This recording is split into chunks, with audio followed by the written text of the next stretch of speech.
everybody you know that they have to get out and vote. Word of God, Donald Trump edition. Can't make this shit up, folks. President Obama yet again is making SNL look like your stepdaughter's talent show. And gives it out for free.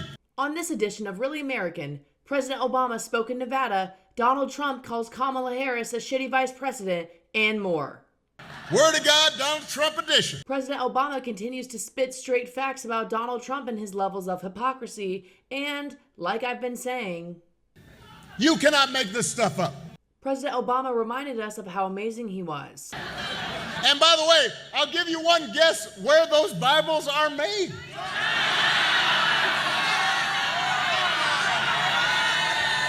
In China. Yeah, this is Mr. Tough Guy on China, except when he can make a few bucks. Then he's all like, ain't nothing wrong with that. That's what I've been saying. Trump has been peddling snake oil since the 80s and his father far before that. That's not a pretty sight. Trump is like that auntie that stays a little bit too long. My grandpa used to say, fish and guests are the same thing. After 72 hours, they both start to stink. If somebody breaks in my house, they're getting shot. Barack continued to remind us that Donald's demeanor is neither demure nor is it mindful. And when he's not complaining, he's trying to sell you stuff. Donald Trump has no idea what the American dream even is. He's been handed and destroyed numerous opportunities, businesses, fortunes, and countries, leaving nothing to show for it but a long history of failure. He's trying to sell you some gold sneakers. He was trying to sell you a $100,000 watch. It's supposed to be Swiss made, but nobody in Switzerland really knows where it got made. But all joking aside, Barack and I are on the same page. These jokes write themselves. This was an SNL skit. You'd be all like, well, that's, come on. That's over the top. No, he's doing these things. And the reason he's doing it is because all he cares about is his ego and his money and his status. He's not thinking about you.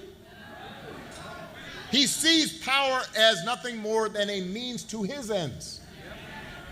He wants the middle class to pay the price for another huge tax cut to help mostly him and his country club buddies. He doesn't care if he costs more women their reproductive freedoms because it won't affect his life.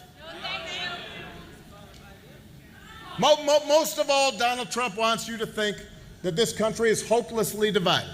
Well, folks, buckle up because we've got another masterclass in Trump's insults. Only this time he's set his sights on Kamala Harris. That's right, Trump's biggest concern these days isn't foreign policy, it's if Kamala Harris will end up in the Oval Office. That's not a pretty sight. Crazy Bernie is radical left. And this one, Kamala, is further left than them. So you have to tell Kamala Harris that you've had enough, that you just can't take it anymore. Ah, there it is. The classic Trump strategy. If they're beating you, just make fun of them like it's high school lunch all over again. Now, this is where it gets crazy. Remember when you used to say to little Jimmy, maybe one day you'll grow up to be president of the United States, like it was the highest office in all of the land? Well, now this is how they're acting. We can't stand you. You're a vice president. The worst. You're the worst vice president. Kamala, you're fired. Get the hell out of here. You're fired. Get out of here. If it's one thing Trump hates more than subpoenas, it's women in power.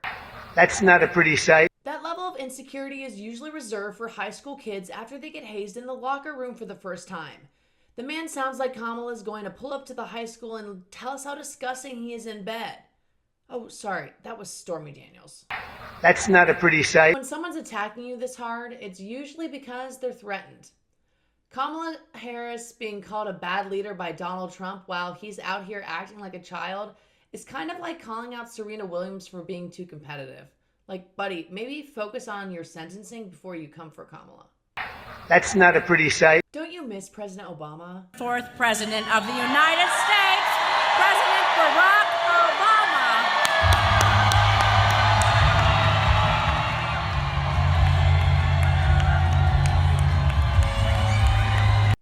Was that Mr. Brightside? Last night, President Obama reminded us what happens when Donald Trump is in charge. Elections really do matter.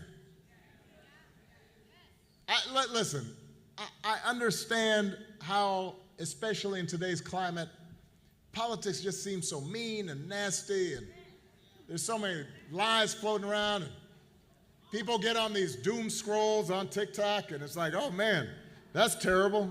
Oh, that's worse. That's terrible. Oh my God. And so you get frustrated, and it feels like nothing's gonna work. But the truth is, when you vote, it matters. It can make your life better, or it can make it worse. Sometimes I talk to folks who don't think it's going to make a difference whether Kamala Harris or Donald Trump wins. Yeah, no, you guys know people like this, right? I mean, they're not bad people. They're just like, oh, you know, politics, it's not going to make any difference in my life. They figure it's not going to have an impact. And I constantly have to remind them, yes, whoever's president, they're not going to end poverty overnight. They're not going to end racism. Right? You're not suddenly going to not have to go to your job and listen to your boss. Things are not going to suddenly be perfect.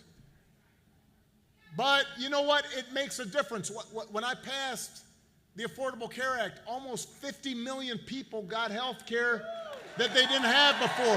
That made a difference in their lives. More than 50 million people with pre-existing conditions can no longer be denied coverage or charged more. It made a difference to them. President Obama talked at length about how Trump ignored the playbook given to him by the Obama administration, fumbling the bag most indubiously. Listen, when I was president, I'll give you just one other example. And I want you to use this example when you're talking to folks who say it's not going to make any difference. I had been talking to scientists for a while, and so in my last year in office, we put together a playbook for how to deal with the eventuality of a pandemic. Because scientists had been saying with globalization and travel, et cetera, rising populations, that at some point there was going to be a pandemic. And so I said to my team, I said, we got to have a plan, just like you do for hurricanes or tornadoes or natural disasters. So we put together this whole playbook. And we practiced the playbook. We'd get all the agencies out and vote. So that's it, folks. Bible salesman Trump is in China's pocket. Kamala Harris is sworn at before she's sworn in. And Obama is delivering the heat as always. Remember, there's just 16 days till November 5th. This has been Really American. I'm Jasmine Meadows.